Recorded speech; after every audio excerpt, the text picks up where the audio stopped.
میں کس کو بلاؤں؟ میری آواز کون سنے گا اور کون آئے گا؟ رب نے کہا ابراہیم آواز دینا تمہارا کام ہے، اسے بندوں تک پہنچانا تیرے رب کے ذمہ کرم پر ہے۔ تم آواز لگاؤ، وَأَذِّن فِي النَّاسِ بِالْحَجِّ، لوگوں کو رب کے گھر کی طرف بلاؤ۔ ابراہیم علیہ السلام نے آواز دی، لوگوں آؤ حج بیت اللہ کے لیے۔ جب یہ آواز دی تو ہمارے نبی فرماتے کہ جن کی قسمت میں حج لکھا تھا وہ زمین پر زندہ تھے، انہوں نے وہاں سے لبیک کہا۔ جن کی قسمت میں حج لکھا تھا وہ باپ کی پشت میں تھے، انہوں نے وہاں سے لبیک کہا۔ جن کی قسمت میں حج لکھا تھا وہ ماں کے شکم میں تھے، انہوں نے وہاں سے لبیک کہا۔ سرکار فرماتے جس نے جتنی بار لبیک کہا اللہ نے اتنی بار اسے اپنے گھر کے طواف کے لیے بلایا۔ اب غور کرنا، دھیان دینا، دلیل پر توجہ رکھنا۔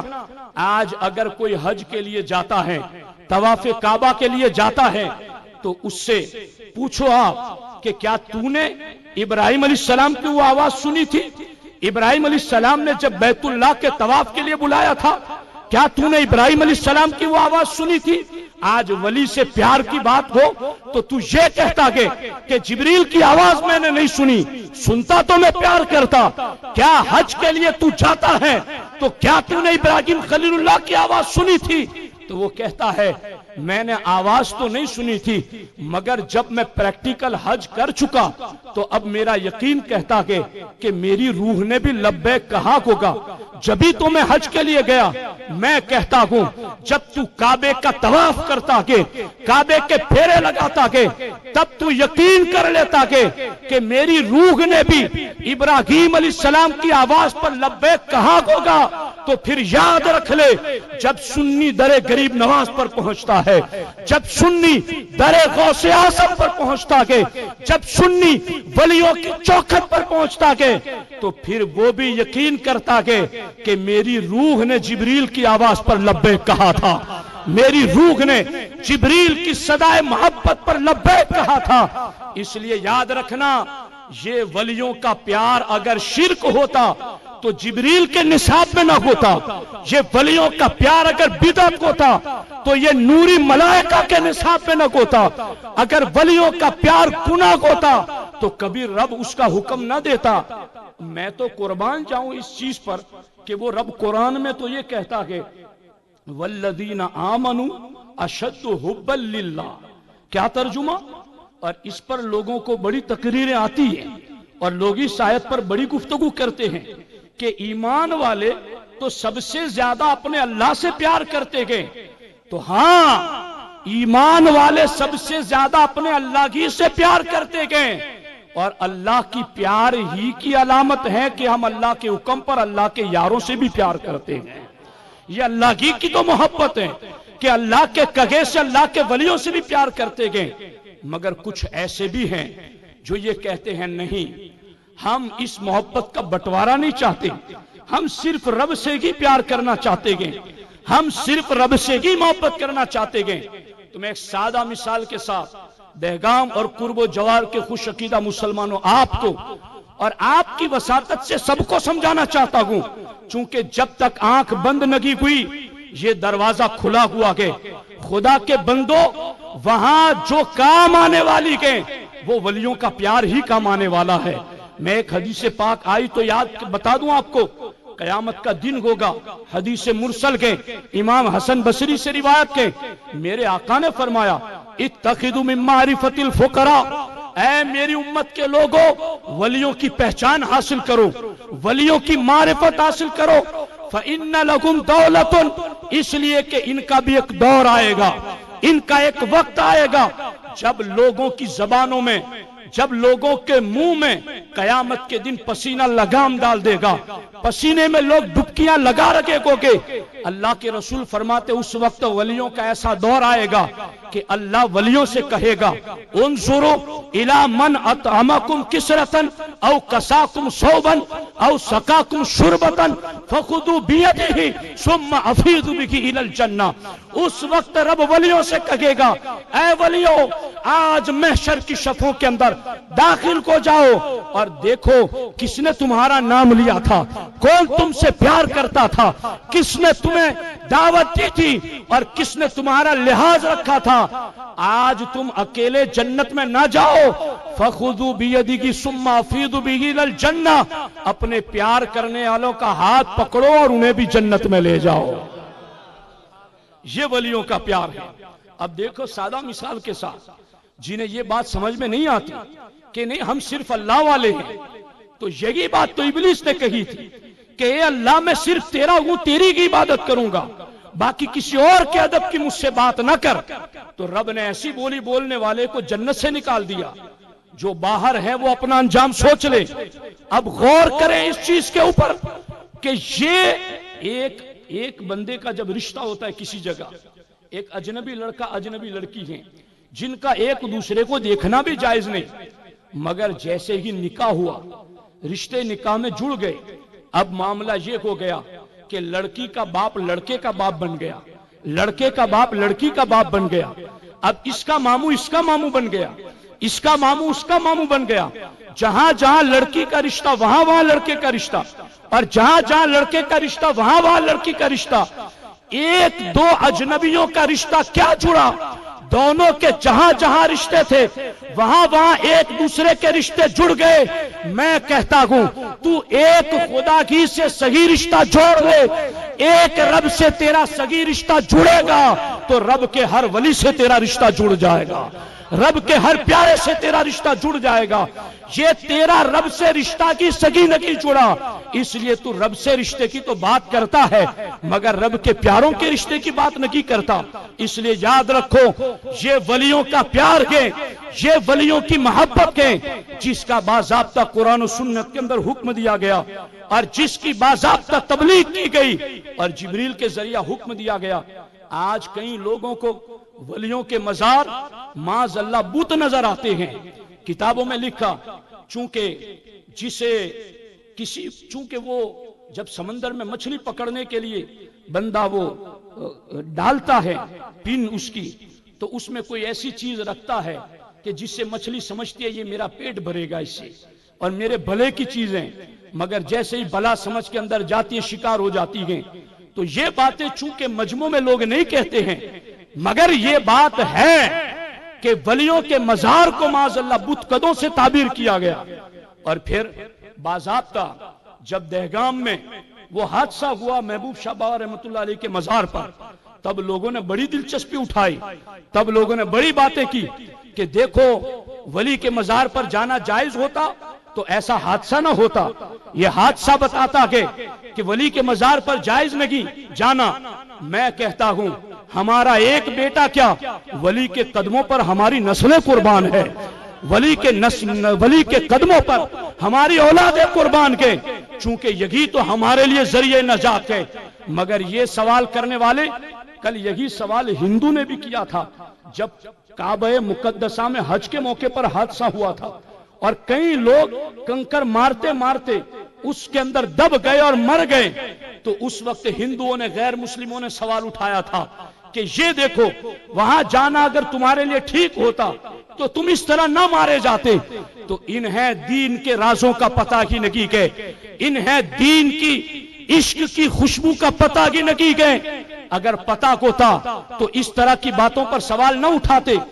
آج یہ بات ایک ہندو بھی کہتا کہ مسلمانوں اگر تمہارا اللہ سچا ہوتا تو معاذ اللہ بابری مسجد نہ گرا دی جاتی, تو کیا کہیں گے آپ؟ اللہ کے وجود کا انکار کر دیں گے. آپ کو بتانا پڑے گا کہ یہ ہماری آزمائش ہے, یہ ہمارا امتحان ہے, یہ ہمارے کردار اور کیریکٹر کی آزمائش ہے, ورنہ رب کے اپنے فیصلے مقدر ہیں.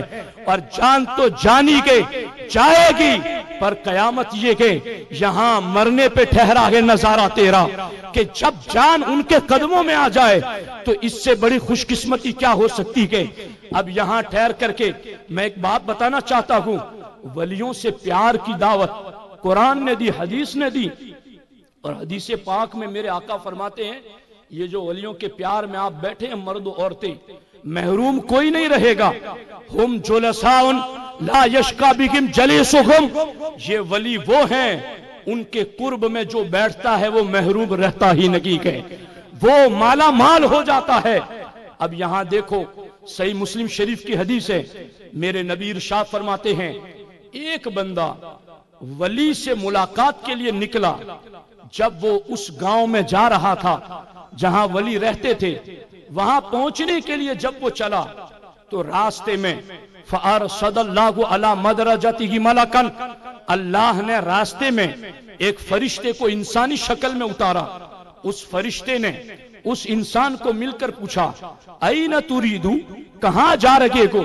کہا اس بستی میں ایک ہستی رہتی ہے، اس ہستی میں اس بستی میں ایک کمال ہستی رہتی ہے، اور اس ہستی کو دیکھنے کے لیے میری نگاہیں ترستی ہے، میں اس لیے اس ہستی کو دیکھنے جا رہا ہوں. کہا کوئی خونی رشتہ ہے جس کے لیے جاتے ہو؟ کہا کوئی خونی رشتہ نہیں. میں نے تمہید میں جو بات عرض کی کوئی خونی رشتہ نہیں.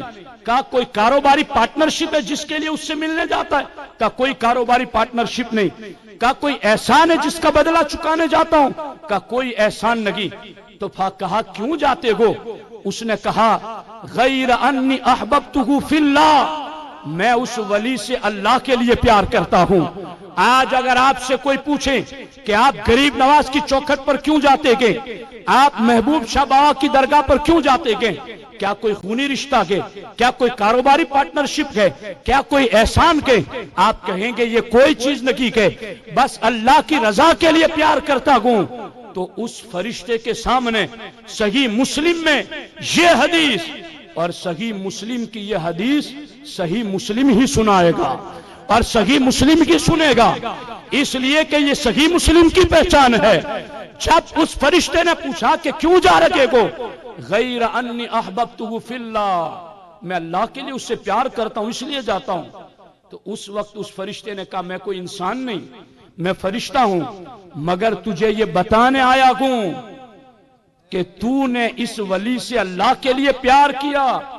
ان اللہ قد احبک کما احببتہ فیہ، اللہ فرماتا ہے کہ تو نے میری رضا کے لیے میرے ولی سے پیار کیا، جا میں نے تجھے اپنا محبوب بنا لیا، میں نے تجھے اپنا محبوب بنا لیا. رب کا محبوب بننے کا یہ شارٹ کٹ راستہ ہے جہاں سے بندہ رب کا محبوب بنتا ہے. اور پھر ان مزارات میں کیا رکھا ہے؟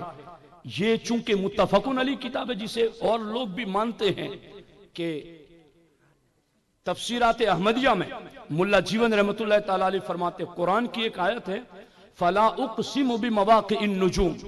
کیا ترجمہ اس آیت کا؟ اللہ فرماتا ہے مجھے قسم ہے ان جگہوں کی جہاں ستارے ڈوبتے ہیں، ستاروں کے ڈوبنے کی جگہ کی مجھے قسم. اس آیت کی تفسیر میں ملا جیون رحمت اللہ تعالی علیہ فرماتے ہیں کہ ستاروں کے ڈوبنے کی جگہ وہ کیا ہیں؟ فرماتے گئے کہ یہ النجوم الصحابہ والاولیاء، کہ یہ جو نجوم ہیں ستارے یہ صحابہ اور ولی ہیں، اور ان کے ڈوبنے کی جگہ ان کے مزارات ہیں. تو رب ولیوں کے مزارات کی قسم یاد کرتا ہے. اور اس آیت کی تفسیر میں لکھا گیا کہ رات کو جب زمین والے آسمان کی طرف نظر کرتے ہیں تو انہیں آسمان پر جس طرح ستارے چمکتے ہوئے نظر آتے ہیں، جب آسمان والے زمین کی طرف دیکھتے ہیں تو انہیں یوں ہی ولیوں کے مزار چمکتے ہوئے نظر آتے ہیں. یہ ولیوں کے مزار بت کدے نہیں ہیں، یہ ولیوں کے مزار نگوستوں کی جگہ نہیں گئے، یہ ولیوں کے مزار رب کی رحمتوں کی جلوہ گاہ ہے، رب کی برکتوں کے نزول کی جگہ ہے جہاں رب کا کرم اترتا ہے. اور میں تو آپ کو ایک حدیث سنا کر گفتگو کو ختم کروں. بات موضوع سے اور بہت ساری حدیثیں میری نگاہ کے سامنے، مگر وقت کی تنگی کی وجہ سے میں کچھ حدیثیں آپ کی خدمت میں عرض کرتا ہوں. صحیح مسلم شریف میں یہ حدیث بھی موجود ہے. ہمارے آقا علیہ السلام اگلی امت کا واقعہ بتاتے ہیں. سرکار فرماتے اگلی امت میں ایک بندہ تھا جس نے بڑے گناہ کیے تھے، 99 لوگوں کا اس نے قتل کیا تھا، 99 لوگوں کا. اور اس نے اتنا بڑا گناہ کرنے کے بعد ایک عالم سے جا کر کے مسئلہ پوچھا کہ اللہ کی بارگاہ میں توبہ کرنا چاہتا ہوں، تو کیا میرے توبہ کے لیے کوئی گنجائش ہے؟ تو اس عابد نے کہا تو نے گناہ کیا کیا ہے؟ کہا میں نے 99 لوگوں کا قتل کیا ہے. کہا اتنا بڑا گناہ اور معافی کی بات کرتا ہے، کیسے ہو سکتا ہے؟ اس نے تلوار نکالی، سر تن سے جدا کر دیا. کہا جب رب کی بارگاہ میں مجھے تو نا امید کرتا ہے تو 100 کی گنتی ہی پوری کیوں نہ کر دوں. اس نے 100 کو قتل کر دیا. ثم سأل عن اعلم اہل الارض، پھر اس نے روئے زمین کے ایک بڑے عالم سے رابطہ کیا اور عالم کی چوکھٹ پر پہنچا. جب اس عالم کے پاس پہنچا کہا میں اللہ کی بارگاہ میں معافی مانگنا چاہتا ہوں. کہا گناہ کیا کیا ہے؟ کہا 100 لوگوں کا قتل کیا ہے. گناہ کتنا بڑا ہے، کتنا بڑا جرم ہے. ایک جان کو مارنا بہت بڑا گناہ ہے. مگر اس نے کہا کہ میں بخشش چاہتا ہوں. اس عالم نے کہا بخشش چاہتا ہے تو رب رحیم ہے، کریم ہے، وہ بخشنے والا مہربان کے، جا رب کی بارگاہ میں توبہ کر لے. اس گنہگار نے کہا حضرت ہاتھ بڑھائیں، میں یہی آپ کے ہاتھ پر توبہ کرتا ہوں. چونکہ وہ عالم تھا اور عالم دین تھا اور سچا عالم تھا، اس نے کہا توبہ قبول ہوگی. اور توبہ رب ہر جگہ قبول کرتا ہے. یہ آج لوگ ہمیں کہتے تم مزار پر کیوں جاتے ہو، اور جب سنی کہتا ہے میں اپنے گناہوں کی بخشش کے لیے ولی کی چوکھٹ پر گیا تھا کہ وہاں جا کر رب سے معافی مانگوں گا تو جلد قبول ہوگی، تو سامنے سے لوگ ہمیں کہتے ہیں اللہ ہر جگہ نہیں سنتا، اللہ ہر جگہ دعا قبول نہیں کرتا. تو یہ حدیث صحیح مسلم میں سرکار دو عالم صلی اللہ علیہ وسلم فرماتے اس عالم سے کہا میں یہی توبہ کر لوں. اس عالم نے کہا توبہ ضرور کرنا، مگر ایتی قریتن قضا و قضا، تو فلاں بستی میں چلا جا، وہاں اللہ کے ولی رہتے ہیں، وہاں اللہ کے مخصوص بندے رہتے گئے. توبہ تو رب ہر جگہ قبول کرتا ہے مگر ولیوں کے قرب میں جلد قبول کرتا ہے، وہاں رحمتوں کا نزول زیادہ ہوتا ہے. جب یہ بات کی تو وہ چل پڑا ولی کی بستی کی طرف. اب جب جانے لگا، سنیوں دل کے کانوں سے یہ حدیث سننا، کوئی وسوسہ ڈالنے والا صبح قیامت تک تمہیں وسوسہ نہ ڈال سکے گا. تمہارے ایمان کی پختگی اور تمہارا ایمان مضبوط ہوگا جب وہ چلا ولیوں کی بارگاہ کی طرف. رب کا کمال دیکھو، ملک الموت آ گئے، روح قبض کر لی، وہ راستے ہی میں پڑ گیا. اب اللہ اکبر، توبہ کی نیت سے چلا تھا ضرور مگر توبہ کی نہیں تھی، مگر جا رہا تھا ولیوں کی چوکھٹ پر، راستے میں انتقال کو گیا. اب کیا ہوا؟ رحمت کے فرشتے بھی آ گئے، عذاب کے فرشتے بھی آ گئے. رحمت کے فرشتے کہنے لگے چونکہ توبہ کی نیت سے چلا تھا ہم اسے جنت لے جائیں گے. عذاب کے فرشتے کہنے لگے چونکہ توبہ ابھی کی نہیں ہے اس لیے جہنم لے جائیں گے. فاختصمت فیہ ملائکۃ الرحمت و ملائکۃ العذاب، رحمت کے اور عذاب کے فرشتوں کے درمیان آپس میں بات ہونے لگی. اب ادھر بات ہونے لگی تو رب نے ان کی بات بنا دی اور رب نے ایک فرشتے کو بھیجا فیصلہ کرنے کے لیے، جاؤ رحمت کے اور عذاب کے فرشتوں سے جا کر کہو کہ یہ جس بستی سے نکلا ہے اور جہاں ولیوں کی چوکھٹ پر جاتا ہے اور جہاں بیچ میں انتقال ہو گیا، زمین ناپو وہ کدھر زیادہ قریب ہے، ولیوں سے زیادہ قریب ہے یا وہ اپنی بستی سے زیادہ قریب ہے؟ جدھر زیادہ قریب ہو وہیں پر اسے لے جایا جائے. اب ادھر رب نے کہا زمین ناپو. خدا کی قسم جو رب فرشتوں کو یہ کہے کہ بندوں کی نیکیاں لکھو، آج رب ولی کی چوکھٹ پر جانے والے گنہگار کے لیے فرشتوں کو زمین ناپنے کا حکم دیتا ہے. رب یہ کہتا ہے فرشتوں سے زمین ناپو. اب زمین ناپنے کا فرشتوں کو حکم دیا اور آگے زمین کو کیا کہا؟ میں قربان رب کی رحمت پر اور ولیوں سے پیار پر.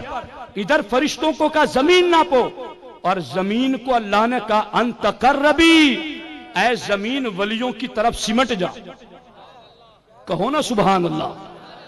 اے زمین ولیوں کی طرف سمٹ جا. انہیں زمین ناپنے میں لگایا اور زمین کو حکم دیا کہ سمٹ جا. میں آپ کو بتانا چاہتا ہوں اگر رب فرشتوں کو بھیجے بغیر، زمین نپوائے بغیر جنت میں بھیج دے تو اسے روکنے والا کون؟ اسے ٹوکنے والا کون؟ وہ فعال لما یرید ہیں، وہ جو چاہے کرے۔ مگر رب اگر یہ کر دیتا تو آج سنیوں کو ولیوں کی بارگاہ کی دلیل کہاں سے ملتی؟ ولیوں کی چوکھٹ کی شان کہاں سے نظر آتی؟ غور کرو اس پر۔ اب زمین کو حکم دیا سمٹ جا، زمین سمٹ گئی، فرشتے ناپ کر رب کی بارگاہ میں آئے، رب پہلے سے جانتا ہے کیا ہوا میرے فرشتوں؟ کہا زمین ناپی، ایک بالشت، ایک وینت کہتے ہیں نا، ایک بالشت وہ گنہگار 100 بندوں کا قاتل ولیوں کی طرف زیادہ بڑھ چکا تھا، ایک بالشت۔ فرشتوں نے کہا میں ایک بالشت یا اللہ یہ ولیوں کی بارگاہ کی طرف زیادہ، ابھی ولی کی بارگاہ میں پہنچا نہیں ہے، ابھی بیچ میں مر گیا اور ایک بالشت ادھر ہے۔ اللہ نے فرمایا آج زمین پر ایک بالشت قریب ہے، اسے جنت میں لے جایا جائے۔ مجھے اس بات پر میں بہت غور کرتا ہوں، اور اس حدیث میں میں نے بہت ساری باتیں لکھی ہیں، نوٹ کی ہیں، مگر ساری باتوں کا وقت نہیں، میں صرف ایک بات آپ کو بتانا چاہتا ہوں۔ اہل سنت کے علاوہ جتنے بھی اسلام کے نام پر فرقے ہیں وہ سارے ولیوں کی بارگاہ سے ہٹانے میں کیوں لگے ہوئے ہیں؟ چونکہ وہ بھی جانتے ہیں کہ یہاں چلا گیا تو بخش دیا جائے گا، یہاں گیا تو بخش دیا جائے گا۔ اور اللہ اکبر، یہ تو قرآن میں کہا لَأَقْعُدَنَّ لَكُمْ عَلَىٰ صِرَاطِكَ الْمُسْتَقِيمِ۔ شیطان نے کیا کہا تھا جب اللہ نے کہا جنت سے نکل جا تو اس نے کہا فَبِعِزَّتِكَ لَأُغْوِيَنَّكُمْ أَجْمَعِينَ، اے اللہ تیری عزت کی قسم میں انہیں گمراہ کروں گا۔ کیسے گمراہ کرے گا؟ اس نے خود کہا جو قرآن میں ہے کہ میں تیرے سیدھے راستے پر بیٹھوں گا۔ یہ قرآن کیا ہے؟ لَأَقْعُدَنَّ، تاکید، لام تاکید بانون ثقیلہ، یعنی ابلیس نے بڑا زور لگا کر کہا کہ اے اللہ مجھے تو نے جنت سے نکال دیا، مگر اب میں جنتیوں کے راستے پر بیٹھوں گا اور کسی کو جنت کے راستے پر چلنے نہیں دوں گا، چونکہ صراط الذین انعمت علیہم یہ ولیوں کا راستہ ہے، اور اس راستے پر شیطان چلنے نہیں دینا چاہتا، چونکہ شیطان کو پتا کہ اس راستے پر آ گیا تو مجرم کا جرم نہیں ولی کی شان دیکھی جائے گی، مجرم کا گناہ نہیں ولی کا قرب دیکھا جائے گا اور اسے بخش دیا جائے گا۔ اس لیے شیطان سارا زور یہاں لگاتا ہے، وہ چوری کرے تو اس کو اتنا زور سے نہ روکو، وہ ڈاکہ زنی کرے تو اتنا زور سے نہ روکو، چوری پر اس کو مشرک نہ کہو، زنا پر اس کو مشرک نہ کہو، بدکاری بدعملی حرام کاری پر اسے مشرک نہ کہو، مگر ولی کی چوکھٹ پر جائے اسے مشرک کہہ دو۔ سارا شیطان کا زور اس ولی کی بارگاہ پر جانے پر لگا ہوا گئے، لیکن یاد رکھے جب تک سورج چاند چمکتا رہے گا اہل حق زمین پر ولیوں کے گن گاتے رکھیں گے، اہل حق ولیوں کے نغمے آلاپتے رکھیں گے، اور ہم یہ کہتے رہیں گے خواجہ ہند وہ دربار ہے آلہ تیرا، کبھی محروم نگی مانگنے والا تیرا، گلشن ہند ہے شاداب کلیجے ٹھنڈے، واہ اے ابر کرم زور برسنا تیرا، تجھ کو بغداد سے حاصل ہوئی وہ شان رفیع، دنگ رہ جاتے ہیں سب دیکھ کے رتبہ تیرا۔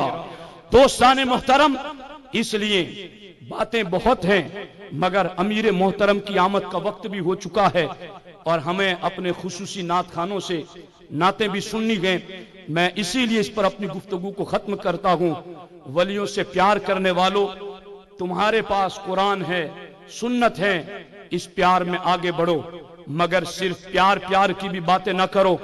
رابعہ بصریہ نے یہ بھی کہا لو کان حبک صادقا لأطعتہ ان المحب لمن یحب مطیع، کہ اگر تو اپنی محبت کے دعوے میں سچا ہوتا تو جس سے محبت کی گئے اس کا حکم بھی مانتا، اس لیے کہ دنیا میں ہر محبت کرنے والا جس سے محبت کرتا اس کا حکم بھی مانتا ہے۔ اس لیے اے ولیوں سے پیار کرنے والوں، اے سرکار غریب نواز سے محبت کرنے والوں، آج آپ کو یہ دعوت ہے کہ اس پیار میں آگے بڑھو، اپنی مسجدوں کو آباد کرو، اپنی پیشانیوں کو رب کی بارگاہ میں جھکاؤ، رزق حلال کی طرف مائل ہو جاؤ، اپنے آپ کو نیکیوں کا مسافر بناؤ۔